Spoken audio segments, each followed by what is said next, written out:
বন্ধের দিনকে হাউস হয়, এটা আপনি ঠিক করে নেবেন। 13 থেকে 25 পর্যন্ত হাউস হবে। নতুন অধ্যক্ষের কোনো নির্বাচন প্রক্রিয়া হতে এখন পর্যন্ত নেই, এখন পর্যন্ত নেই, কারণ বিজনেসে এখন কোনো আসেনি। এটা আসতেও পারে, নাও আসতে পারে, কারণ এটা গভর্নমেন্ট ঠিক করবে। যদি আসে স্পিকার সাহেব অ্যাডজাস্ট করে নেবে, এই জন্য অথরাইজ ওনাকে দিয়ে দিলাম। কি হবে অ্যাট প্রেজেন্ট মোমেন্টে আমি বলতে পারবো না।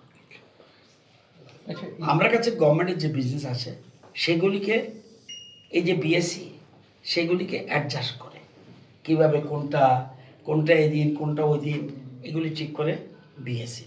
সর্বোচ্চ ক্ষমতা বিধানসভার, এখানে ওই বিধানসভা, সেখানে স্পিকারও কিছু না, মুখ্যমন্ত্রীও কিছু না, মন্ত্রীও কিছু না, সেখানে সর্বোচ্চ ক্ষমতা বিধানসভা অধিবেশন। বিধানসভার সব সদস্যরা যদি মনে করে আরেকদিন হাউস হোক, আর 3 দিন হোক, কিছু করার নেই। সর্বপ্রথম যদি সবাই বলে, একজন বললো 2জন বললো, এটি ম্যাটার না, কিন্তু সর্বোচ্চ ক্ষমতা হাউসের। স্পিকার ইলেকশনের